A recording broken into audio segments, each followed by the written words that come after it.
Folks, when you hear this music, you know where you are. My name, as you know that too, hopefully, is Stefan Terranger. I'm your host here at Rants. And do we have an episode for you today? I am with someone today. He is hailing from Montreal, but he's got a whole story about that. But that's where he's giving us the graciousness of his time to be with us here on Raw Rants. And I can tell you one thing, this guy is in demand. He has social impact, but also people want to be social with him. I think his approximate number is like 30,000 followers just on YouTube, and that's just one channel.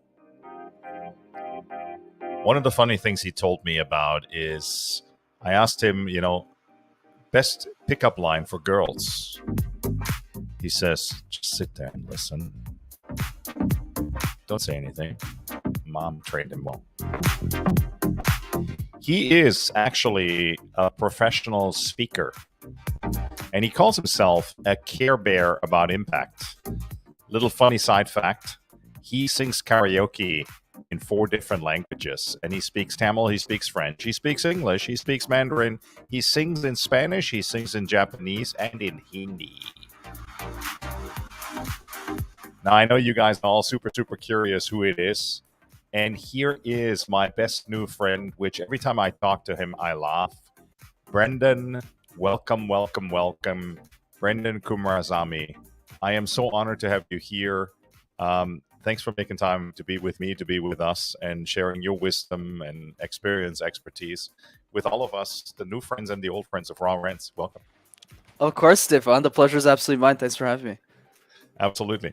So I want to hear the story, Brenden. We talked so much, and I was laughing afterwards, particularly as I was looking at the notes this morning. There's so much funny stuff, and you have such amazing energy. If you don't see it, guys, make sure you go on the YouTube channel. And I'm going to put you on the spot right at the beginning. I want to do a LinkedIn Live with you because you have this amazing energy about you, which is just, that's probably why people book you all the time to talk. So I want to hear the story because everybody says, I'm a speaker. And you go on LinkedIn these days and everybody says, oh, I'm a speaker. You are somebody who's mentoring, coaching, supporting, serving people who want to be speakers. But there's also a story behind it, how you became a speaker. Let's talk about that a little bit.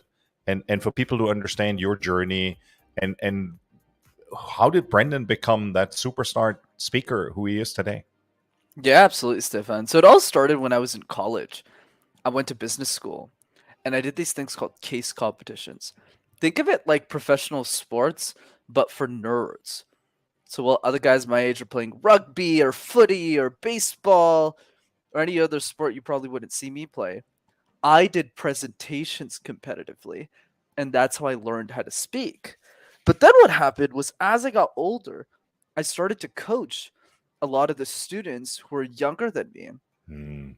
Not because I was good at coaching, Stefan, but because they didn't really have any other option. It was either me or Rock, so they picked me. Then I started coaching them, and I just developed this talent on how to coach other people and how to communicate ideas. And I realized specifically, Stefan, that no one was really sharing YouTube videos on communication. So I started making videos in my mother's basement, and then a few years later, Mastock turned into something I never thought it would. I absolutely love it. So as I remember you saying, I competition for nerds, and that was your thing. At what moment, I think for people, what's always fascinating is even somebody who's a very good speaker, I think confidence is a big part of that. And at what point did you realize that you're really, really good at it? I mean, what's kind of one of those markers, maybe also for people listening, where they say, I can give good presentations, but at what point am I ready to really, go out and give a talk? And people, I remember my daughter, right, when she had to give her first presentations, she was nervous, afraid, anxious. And maybe that's another thing for us to talk about. As you started realizing, I'm actually really good at this, maybe some of those self-management tricks. Because I think all of us, even if we've given 1, 5, 10, 20 talks, we still get all nervous. There's still that body pumping machine going on, and we start sweating. And saying, "Oh my God, if this doesn't work, etc., etc." I'd love to hear a little more about that story. Absolutely, Stefan. I mean, I'm definitely in that category too, where I started off really rough in my communication skills. And I still struggle with it to some extent too. I'm always learning and growing. So let's go through that. So I grew up in a city called Montreal in Canada. And for those who don't know, Montreal is a city where you need to know how to speak French. Except I didn't know the language. So my parents said, "Well, Brenda, you got to learn it." And they were right, by the way, Stefan, because if I don't know French, I can't do business here. I can't get a Right. job. So my whole life, not only did I struggle with communication, I was presenting a language I didn't even know. So that's number one. The second thing is I have a crooked left arm, for those who can see this on the camera, because of a surgery I had when I was younger, which means I had a big cast when I was 6 years old, when I was 5 years old. So it was really hard for me to make friends. So you're the Mm, kid who doesn't know how to speak their language, and you're walking around with a big cast. So mm, not really fun. And then the third thing is you would think that a communication expert studied in communication. I have a bachelor's degree in accounting. So there you go. That's so basically what I'm here to say is I definitely didn't start with all of the right ideas, all of the right concepts, but I was able to figure it out over time. And I realized when I was 19, I was really good at this. Guys, listen. See, there's a lot of creative people out there, and what sometimes as creators we forget is that there's also a business side to it. So Brendan comes from the other side. He's a smart money man and a smart accountant and a smart business guy while he's talking to the world. I love that. I'm sorry, by the way, that you went through this. I mean, I would imagine that there's probably, as you are vulnerable, exposed, as you talk about your story, I would imagine there's also a part of a trauma story behind it. How do you deal with that piece? I mean, I mean, you shared some of your personal story, um, and I think about your dad. There's quite a story in attached to that as well, and letting go. Um, I know good speakers, they speak about their personal story. And I'm inviting you, if you're comfortable, maybe talk about that a little bit as well. And share with me, with our listeners, what has kind of evolved for you out of this and the strength and the power you've taken out of that. Of course, Stefan. Always open to talk about it. So yeah, I grew up in a dysfunctional family. My dad was an alcoholic, and it was really hard for us to have stability in the home. But I'm not Mm, going to tell you either that he was the worst dad in the world. Like he did a really good work for himself, especially when he passed away in 2019. Like 75 people came to his funeral because he helped so many families from Sri Lanka, which is the native country that my parents are mm, from, immigrate to Canada, and he didn't really ask for anything in return. So he definitely wasn't the worst father out there. I mean, I've heard stories of other people who had terrible, terrible parents, but he definitely wasn't the best. Just to give you context, on the ages of 14 until he died, we lived in the same house, never talked to him. I don't even mm, look at him. Right. So it was really challenging. And it was that anger that I always had when I was in my tens that really fueled me to be really good at life. Because I always saw life as a competition where I'm going to show you, I'm going to show my dad, I'm going to show everyone that I can make it. mm, And by the way, I think that's good. That actually helped me in life. But what I realized later, which was the transformation that I've had over the last few years, Stefan, is when he passed, I realized that the game was rigged. mm, And the reason the game was rigged is because I would never have even been allowed to play the game if he never immigrated to Canada, right? mm, So what I really needed to get to terms with, and that's really what started my healing journey, is that my dad, and this is the hardest thing I had to admit in my life, is actually the greatest gift I could ever ask for. mm, Because if he never immigrated to Canada, I never would have went to school in Montreal. I never would have started in a first world country. I never would have coached anyone about case competitions because they don't exist in Sri Lanka. I'd be in some rural village there. And it's just the truth. You'd be And you'd be probably fighting in some army right now in Sri Lanka.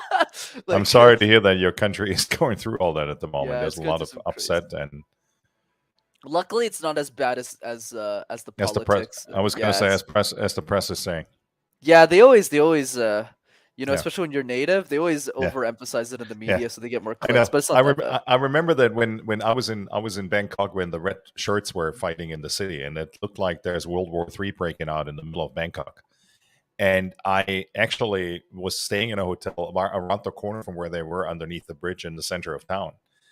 They were the nicest people. I actually walked down there. My city guide, who I hired for half of the morning that I was in Bangkok, she says, "You're crazy to go down there." I said, "No, I want to go say hello to these people because they look harmless." No, literally, I'm walking down there and she's looking at me. "You are nuts." And it was actually a very cultural exchange. It was very nice. They were not threatened by me.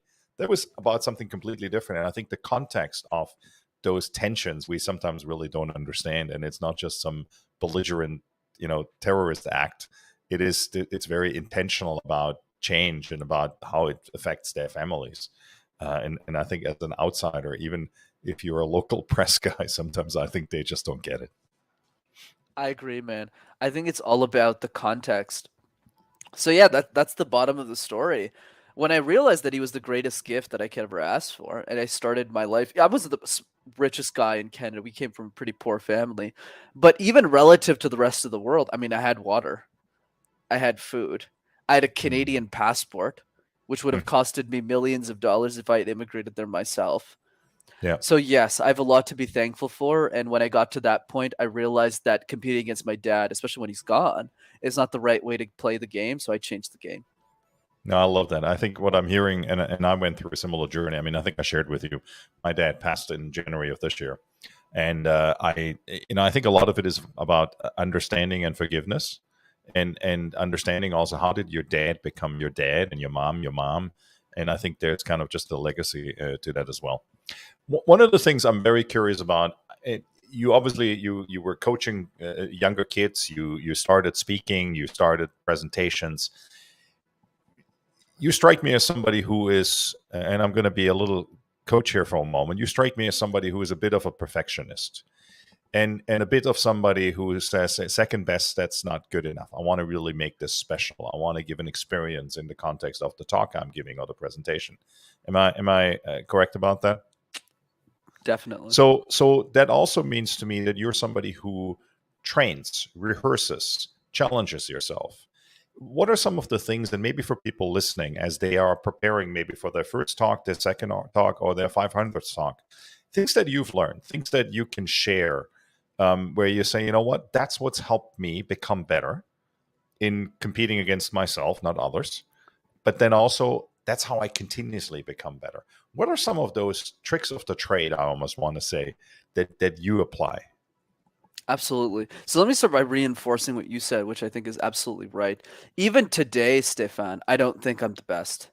I don't think I'm Mm, there. Even if I've coached so many amazing people that I'm super grateful for and I've had the success that I've had, I still think I'm just getting warmed up. There's so many more tools, so many more strategies that I have to mhm. learn, and I still obsess over it today. Yeah. So I completely agree. I would say to get the conversation started, and then we go into specific tactics, Stefan, is just a simple question. And the question is, how would your life change if you were an exceptional communicator? Hmm. You know, the problem with communication, Stefan, is it's littered in negativity, stress, anxiety, fear. Ugh, I don't want to do it. That's the wrong energy to approach this, Hmm. right? So instead of just dream about our vacations that we want to go on, the expensive cars, the bungalows, the houses that we want to get, Yep. when was the last time we dreamed about our communication skills? Hmm. And the answer is never. So I would Hmm. start there. I love that. It's so interesting. I mean, we constantly actually, I mean, coaching in companies, particularly, I think COVID has kind of, put a zoom on the whole thing. Um, is how do we talk to people differently, more meaningful, with more empathy? And it's like inherently, right? It's like the first thing when we meet each other is we know each other's name. But it is amazing how many people meet each other the first, the second, the third, the fourth time, and they still don't know each other's name, right? I mean, I think that's part of communication and acknowledgement. Amazing. I mean, I think that's such a simplistic way of looking at it, but so powerful. So there's step one. So I'm now resetting my mindset. I'm saying, you know what? I want to become a better communicator. What's next? Absolutely. And just build on that quickly, and then let's get into the Yeah. tactics, Stefan. Is the idea, and that's what I think a lot of people miss, is communication is not just about getting a promotion at work. It's not about getting the next sale in business. It's every moment of your life. That's right. right? The example you gave in Bangkok, imagine you showed up with the wrong nonverbals. You looked angry, frustrated. Yeah, that's not a good place to be. Well, I think communication, right? I think that's maybe Right. another thing for us to talk about a little bit. Communication is not just about what verbally flies out of my mouth because it comes through my body, through my head, and I got to say it. And then I don't have a remote control to take it back. But what it really is also body language, right? Facial expression, smiling, eye contact, whatever else it may be. Uh, How do you, from a standpoint of the experience and people, I mean, you've coached, can we talk about some of the people that you've worked with? Yeah, yeah, absolutely, So absolutely, we please can. share. Yeah, yeah, most of them are technology CEOs. So let's say like Ali, who's the CEO of AIM Colors. It's a technology company that she Yeah. started to recreate like nail polish. So instead of Mhm. women applying nail polish, it's like an electronic nail that you put on your fingers and you can use your phone to change the color of the polish, which is really fascinating tech. That's fantastic. Yeah, it's really fascinating. So yeah, most most Did you get a free set for that? it's still in. That's a good point. I need to, Yeah. but it's still in development. Get the little pinky, and then depending what mood you're in, you can set the mood ring just on the pinky. Yeah, I didn't hire you as my advisor. You're always thinking of ideas that I'm not asking about. But yes, that's a great point. So yeah, those are generally some of the people that I work with. But I would say in the context of the question, what are some easy ways that people can work on their communication skills, Stefan? What I Yeah. would say is what I call my easy threes. So these are three easy exercises that anyone can do on a daily basis that you can easily implement. So let's start with number one, the random word exercise. Random word exercise, super simple.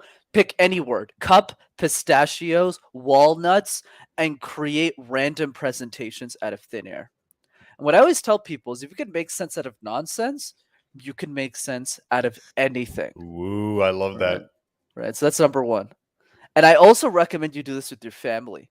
Kids, nephews, nieces, keeps you accountable. And generally, people who are younger than you do it better than you. That's the general rule of thumb. Except for Stefan, because he's a young guy. He's got that young spirit, right? But most of us, we generally. That's what I like about like I like what I like about you a lot, Stefan. Is even regardless of how much you grow, you still keep that childlike curiosity, that Yeah. creativity. Whereas I find a lot of us, we lose it. So whenever I teach this to somebody, they go, "Oh, well, why am I talking about avocados? I don't know what to do." Like they overthink it instead of just having Hmm. fun with them. So that's the first exercise of three. Love it. Perfect. So Go ahead. no, no, no, let's talk about overthinking them for a moment, right? Go When ahead. people overthink about if that's presentations or how it lands or what it may be, how do you go about? Do you ever overthink based on? I mean, the one thing is always what we tell people, right? Is know your audience, and it doesn't matter if you're in a boardroom and depending on who the people are who's sitting around in the boardroom, or you go into an auditorium with 500 or 1,000 or a big hall with 10,000 people. Um, how much are you when you prepare yourself when you think about whatever the theme may be and wherever you may enter into an environment of having to communicate publicly, how much do you think about the people around, the people who are the audience, and how much do you, let's call it, analyze how the impact of your communication can ultimately land on the other side in the audience? Of course, Stefan. So the way that I see this is kind of twofold. The first one is how do you deal with uncertainty? And then the second part is how do you tailor your message to the specific audience that you're speaking to? So the one piece which is very simple and quick, how do you deal with uncertainty? Which goes back to my principle. Do the harder thing outside of the boardroom, outside of the presentation setting, outside of the stage. So when the game matters, when you're on the field, you always score. That's the first piece. And the way that you do this, quite simply, is the random word exercise. If you do the Mm. random word exercise 10 times, yeah, you'll be good. But if you do it 100 times, there is no boardroom, there is no stage that will scare you as much because you're speaking on something that you know about. I love it. I think so. So your point being, we sometimes rehearse once or twice or three times, but bullshit, rehearse 100 times and get really, really good. Have you ever felt that you over rehearsed or you were over prepared? Does that ever happen? No, not to my memory. It's a good question. I don't think there's ever room for over rehearsing unless you're trying to memorize your text. That's a bad thing to do. So I'll give you an Guys, example. listen. Yeah. This is so good, right? People Mhm. tell people that with TEDx talks all the time or TED talks.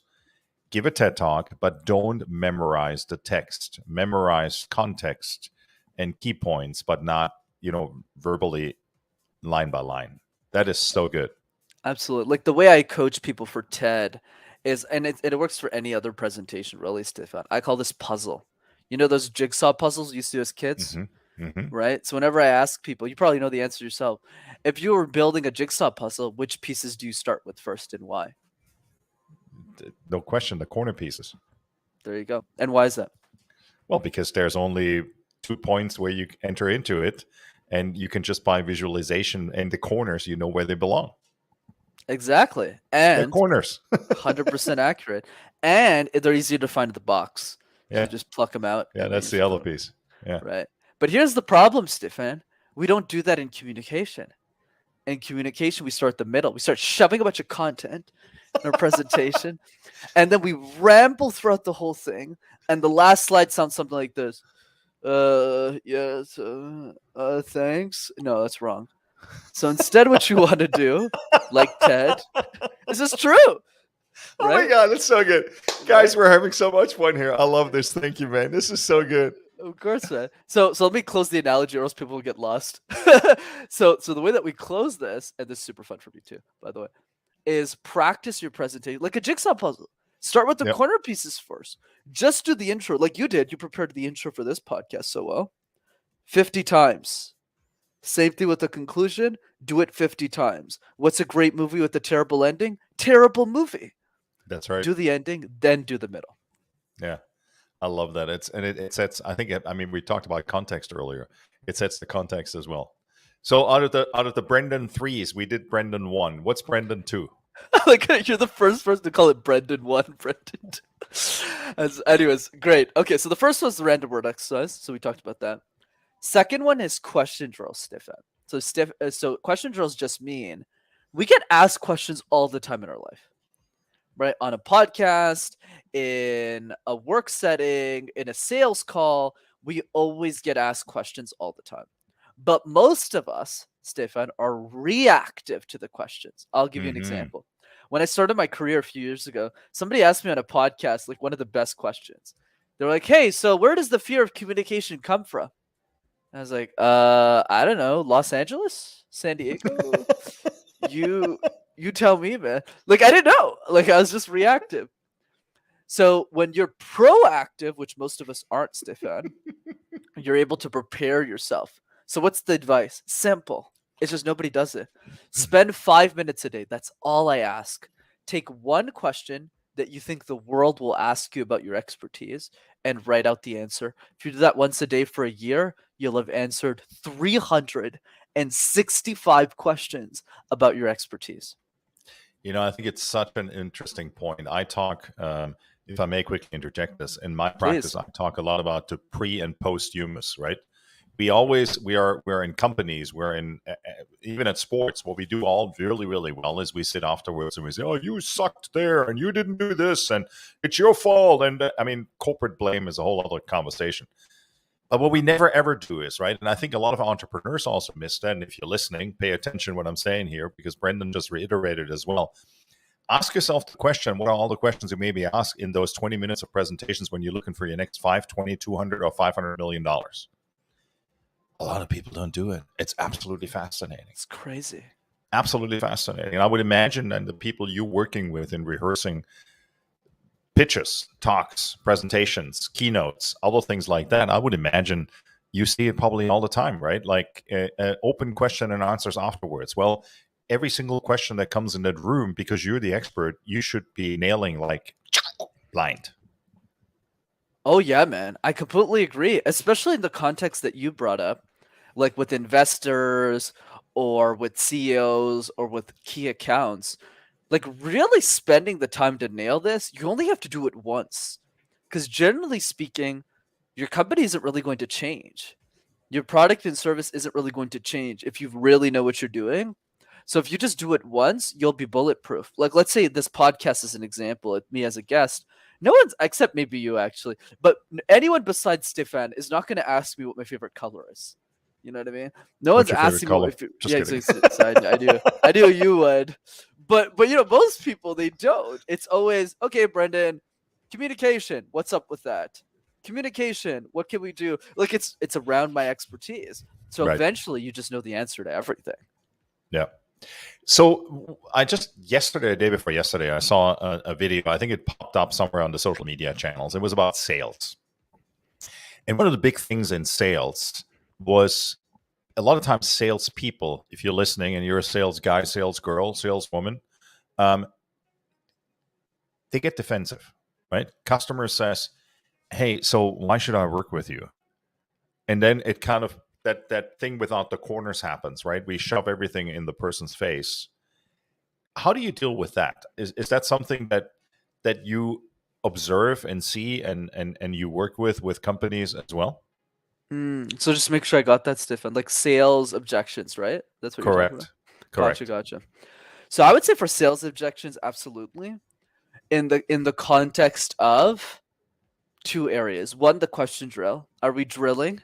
Do we Yeah. have an answer for everything? But the other piece that is wildly missed in sales, it's like crazy. It's just so easy to do, and just people don't like making money, I guess, is the idea of having dinner with your best clients. And when I mean dinner, I mean real dinner. I don't mean a 15-minute Zoom call. Hey, Stefan, how are you? No, I mean like we're in the same city. We go to a dinner place. We talk for 4 hours. That's what I mean. Because when Building you do relationships. right, because when you do that, especially people who are paying you already, it becomes a lot easier for you to understand why they're buying your product, why is it important to them, and then literally take their messaging and copy paste it for the next guy. It's literally the same thing. I'll give you an example that Mhm. happened recently with Ali. I went to one of her dinners because she got her PhD. She was doing like a graduation ceremony. So I went. So I went to it. I talked to her, and I realized there was a niche in PhDs that I didn't even know. And she introduced me like 4 other clients. It's like, don't like sit in a box and go, oh my God, what's my messaging? How do I sell people? Go to the people you've already sold to and ask them, why'd you buy my thing? Yeah. And how do I sell more people like you? And they'll tell you. Exclamation mark. Mic drop. We're done. Yeah, they'll just tell you. Why wouldn't they? They got the results from Oh my working with god, you. that's so good. That's so good. All right, cool. So we get the Brenden 2. What's the Brenden 3? Absolutely. Brenden 3 is so simple, Stefan, that nobody does it. We're all about simplicity today. There's nothing Yeah. rocket science. So we're not It's the building a kiss, space. right? It's the kiss. Keep it simple. Yeah. We'll keep it simple. Yeah. So the third one is so simple, nobody does it. Send video messages. Make a list of the people you really appreciate, the people that pour into you, your best clients, your amazing family members, and ask yourself a simple question. What was the last time you sent them a 20-second, not 20 minutes, 20-second video message just going, hey, Stefan, love what you're doing with Raw Rants. Keep up the great work that you're doing. Yeah. Love, love, love your amazing football club. Have yourself a wonderful week. Simple. Yeah. Nobody does it. And it makes all the difference. It's acknowledgement, right? I think we you said earlier a word which is so interesting, right? When we talk about people, we talk about curiosity, inquiry, etc., etc. And I know you're somebody, and I think you shared this with me in your first conversation. You're somebody who's very inquisitive by nature. And I think that's one of the things when we are young kids, right? We want to know everything. And then we have some parent oftentimes telling us, well, don't ask that question. You can't ask that. You shouldn't do that. And we start losing it. And then we're 20 years old, a little younger than that, 15, 16. And some teacher says to us, why are you not asking more questions? Why are you not questioning that and this and whatever it may be? And I think that's such an interesting part. And the second piece, I lost my train of thoughts. Now I see if I'd be on the stage, I would just have to make up some story right now and just communicate about something which I completely lost my train of thoughts. I got to look for the corner now. I'm going to give it back to you, my friend. But it's one of those things where I think, the simplicity of it and being inquisitive and being curious, that's, I think, the piece which kind of goes really hand in hand in asking the question. Absolutely, man. And that's it's funny, you were saying that and it still felt like you were speaking. I didn't even feel like you were losing your train of thought because it was so engaging. And I think that's the power, is the power of the video message. Going back to that a little bit, is business owners, once again, they just don't like money. This is literally what I do, Stefan. I make a list of all my active clients I send them video messages when there's a holiday. Hey, what's up? Hope you're having a Merry Christmas, Happy Hanukkah, whatever they're into, whatever the Yep. religious beliefs are. And 10% of them, almost always, Stefan, responds to the video message going, "Oh, Brenden, thank you so much." Well, a lot of them reply like that, but then 10% of them say, "You know, Brenden, I'm so glad you sent me this video message because I totally forgot about this vice president at IBM that I forgot to introduce you to. Boom, here's the intro." And I There make a you go. sale. Like for doing nothing. And there's no pitch in the video. It's not like, "Hey, can you get me referrals?" It's literally, "Hey, just checking in. Hope you're having a wonderful holiday." But you're connecting. So now my train of thought just came back because I think curiosity is one quality of kids. But in the end, we're all still kids very inherently, right? We want to be seen. We want to matter. Right? That's what it is. And I think what you're doing is you're telling me, oh, wow, I matter to you. And I think the other part is I keep telling friends of mine that, and this sounds so terrible. If you are one of my friends listening now, please forgive me if I've said it to you, but I mean it. I'm still standing to the message. On my birthday, don't send me a fucking text message. Pick up the phone. Do something which goes beyond just that lazy message on Facebook where people just drop shit in and say happy birthday, because it's like I after my heart attack, and I had one in the beginning of 2020, Right. and so I cleaned out my Facebook. I think about 650 people, they are no longer on my Facebook because I applied the rule of, if I'm somewhere in Montreal visiting Brenden, or in Los Angeles or in Hong Kong arriving at the airport, and I need $50 for a taxi, or I need you to buy me an Uber, and you don't take my call, but you also don't buy me that, then you're not on my Facebook. Period. Exclamation mark. End of story. And it's an interesting test when we think about, when we refer to friends or we refer to business relationships, which is what we're talking about here, and the empathetic connection of really saying, hey, I understand the difficulties you're going through in your business. Allow me to support and serve you. How can I help you? Which is exactly what you're doing, right? Where you send out a message and you say, hey, I care about you. Hope you're doing well. And for them, it's, you know what, he cares about me, because I think we want to reciprocate, right? I think that's just, I think oftentimes in the nature of people, wouldn't you say? Oh yeah, the law of reciprocity that Robert Cialdini talks about in his book That's right. Influence. Right? I completely agree. And the other piece, what's nice about the video messages is it's not hard to do, you know? Yeah. To your point, by the way, a lot of people send the text too. I'm guilty sometimes as well, right? I just am, hey, happy birthday, Stefan. I'll be sure to send you a little text message for Brenden. I want a But video message. it's so funny. But yeah, that's the magic. And there's a great quote on this by a movie called Yes Man. And the quote goes something like this, Stefan. The world is a playground. We know it as kids, but somewhere along the way we forget it. Right? And that's what I feel. That's why I love the work that you do, because you always remind us to tap back into who we used to be. Because we had all the answers. If you go to a 5-year-old, because I coach a lot of these Mm-hmm. kids, like 10% of my time is spent there. And these kids, you ask them, hey, do the random word exercise. They don't sit there and go, how do I strategically weave the right sentences together so that I They can. just start talking, right? They just start talking. They don't give a shit, right? But when you're 10, when you're 15, the education system starts saying, Yeah. don't be creative. And we lose that sense of who we used to be. I love that. In terms of somebody kind of giving maybe their first talk, and then I want to talk about karaoke and some other stuff. Yeah, I like dude, how you listen. said that with such a serious face. I want to ask you about and then we're going to talk about karaoke and other stuff. It's just the way you said that was so funny. You just ruined the delivery. So I got to go back to my talk coach, Brenden. See, you just totally ruined it for me. So somebody who is giving their first talk, if there's 2, 3, 4 things you would say to them besides what we just talked about, the Brenden threes, what else would you tell them to worry about, not to worry about, or don't worry at all? Obviously, I mean, that's what you said. We're looking at speaking in the completely wrong way. We look at with fear, with anxiety, etc., etc.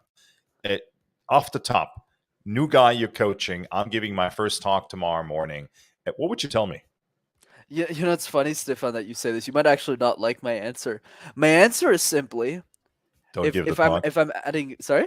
Don't give the talk. Cancel it. No, no, not like that. I meant more in the sense of My advice is more tough love, which is, did you write the tips down or are you actually implementing the tips that we talked about? Mm. Right? So the video messages, the random word exercise, the question drill, how would your life change if you're an exceptional communicator spending 10, 15 minutes?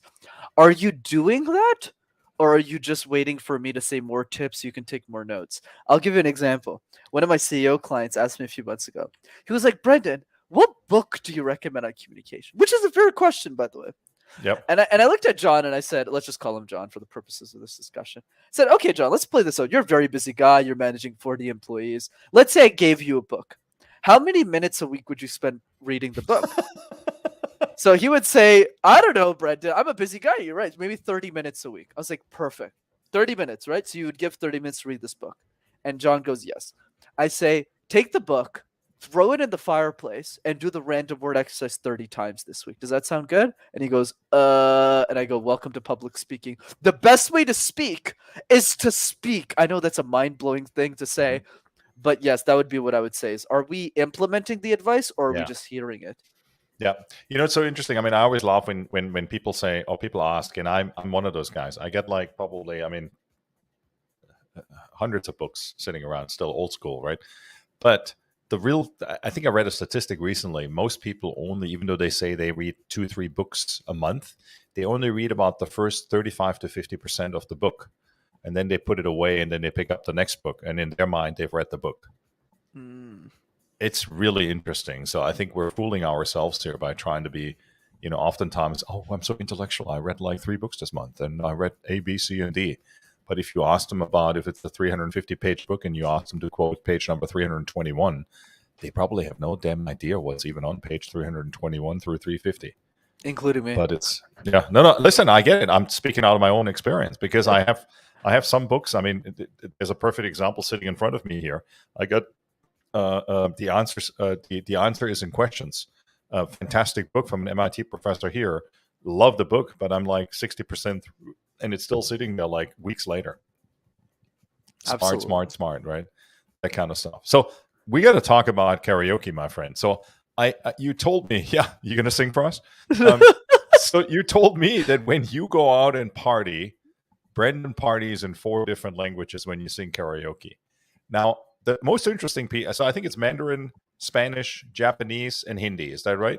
You got it. So I'll just recap because I know it's Yeah. complicated. So I speak 3. I can karaoke in 8 actually. So I speak English, French, and Tamil. Yeah, no, it's even more wild than you thought, right? So it's English, French, Tamil. I'm fluent in these languages. Yeah. And then outside of those 3, I can karaoke in 5 others that I don't understand.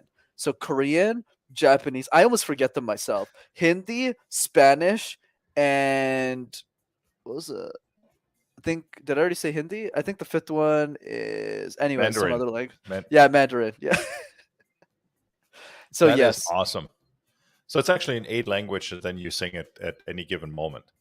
correct. But let me be very specific what I mean here, so people aren't trying to throw I gotchas at you.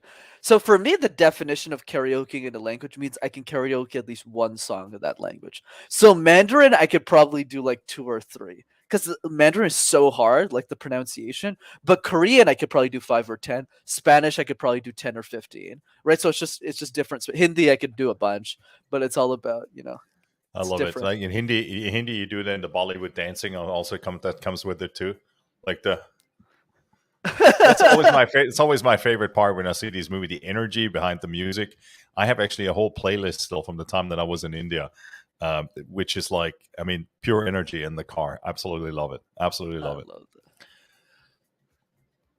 If somebody is starting the journey to wanting to become a professional speaker, so not just a CEO, but they see Brenden, they say, oh, Brenden is coaching. He's a professional speaker.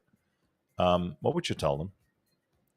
Absolutely. To become a professional speaker, Yeah. I would say the most important advice is don't wait for somebody to give you a stage, create your own. Hmm. Right? So for me, because I was young, and I still am, obviously not the oldest guest you've had on the show, right? It was really hard for me to get stages because people would look at me and go, well, are you good enough? Are you talented enough? So I just said, F that. Like, I just forgot. I just said, I don't care. I just started creating my own free trainings. And that's how I ended Hmm. up getting business. So don't get tied to the idea that you need to get paid to speak. I think it's more about, are we using speaking as a medium, as a tool to amplify our other goals, right? So for me, a lot of my speaking engagements are actually free because they drive a lot of business for me. Obviously, I'm Right. picky about which ones I do and which ones I charge for, which is mostly corporations that pay me to speak. But I would say the general idea is simple: have one topic, one area of expertise that people are already paying money for, that people already want to hear. Like, nobody wants to hear a speech on the relationship between dogs and umbrellas. Like, you're not going to get paid to give a speech like that. Right. And then the third piece is create your own stage. Don't wait for somebody to give you a chance to speak. You need to get really good before people pay you for it. Right? It's like thinking you're going to be a professional soccer player or a baseball player and Right. saying, "Oh, we're going to start paying you at the age of 10." No, you got to get really good first, and then the market will pay you money for what you're worth. I love this. I mean, I remember people that I used to play with who became pros. When we left the pitch at 5 o'clock in the afternoon, there was two, three of them who were there until 9 o'clock at night, and then they went the next morning back to the bakery where they were learning to be a baker in Stuttgart. And then they showed up at 3 o'clock in the afternoon again, went through the 2-3 hour of official drill, but then kept, punting the ball for another 2-3 hours to get really good at passes. And that's how you become, Robin Sharma always says it, what's world class? That's world class because you're, that monomaniacal focus, I think to your point, become really good at one piece and don't become a master or half-assed master at many things. And let people understand what it is that you really have the expertise for. I absolutely love that. Absolutely. My friend, I'm so grateful. I mean, I know we could talk for another hour or two. Probably So few, my honestly. my invitation is honestly open here. If you're up for it, I'd love to do that LinkedIn Live because I think that would be awesome. But more importantly, before that, how do people get best in contact with you, Brenden? How do they find you? Absolutely, Stefan. It was such a pleasure, and of course, I'd love to be on a LinkedIn Live with you. It's always great to talk to you, man. So, two ways to keep in touch. The first one is definitely the YouTube channel. Just type Master Talk in one word, and you'll have access to hundreds of free videos on how to communicate ideas. And the second way to keep in touch is my free communication training that I do over Zoom. It's a free workshop I give every 3 weeks. So, if you want to jump in on that call, it's live, it's interactive, it's fun. You can register for it at rockstarcommunicator.com. I love that. In terms of any talks that are coming up where you can be seen, people can experience you live. Do you have anything coming up where people can come and visit and see you? Oh, live in person? Most of my live in person stuff is mostly client based. So Corporate. I would say Yeah. Zoom, yeah, or corporate. Like, I'm Yeah. speaking this week to a few corporations, but it's mostly internal. So I would say the Zoom call is probably the best bet for sure. Okay. Awesome. Final thoughts? Yeah, man. I would say final thought is, don't sidestep the first question that me and Stefan talked about. How would your life change if you're an exceptional communicator? A lot of people, when they hear that question, they go, "Oh, that's cute," but they don't actually write it down and reflect on the question. I encourage you to do that because if you don't know why your life will change, you won't do the random word exercise. You won't do the question drills and you won't do the video messages. So I encourage you to do that. I absolutely love it. And I just decided as this is going to go public and we're going to start rerunning it, this is going to be the title of this podcast. So now that you're at the end of the podcast and you picked it for that, how would your life change if you'd be an exceptional communicator? I hope that everybody listening, you got an immense amount of, poke the bunny. Now I got to actually go do it and have some self-assessment and some self-awareness in regards to where you're at in your journey. Brenden, I'm immensely grateful that you were here. Thank you so much. It's always fun to talk to Montreal, and I'm looking forward. So probably in August or September, we'll do that LinkedIn Live. Maybe in September at the right time for the fall, where everybody starts gearing up again, which is awesome. Folks, Of as you course. hear here, when this music starts playing, that means it's the title of the song, which is Out of Time. Brenden, thank you. We spent today generous time with Brenden Kumarasamy, who is the creator of Master Talk. Go online, look at YouTube. He's got a ton of resources there. Google Master Talk as one word, as he writes it on here if you're watching it live. And again, thank you. As you know, my name is Stefan Tiringer. I'm your host here at Rants. You know what to do if you're a new friend. We would love for you to subscribe. Reach out to Brenden, mention Raw Rant, go watch some cool stuff of his videos. And there's really, really, really only one thing left for us to do, and that is Stefan and Brenden, and we're out.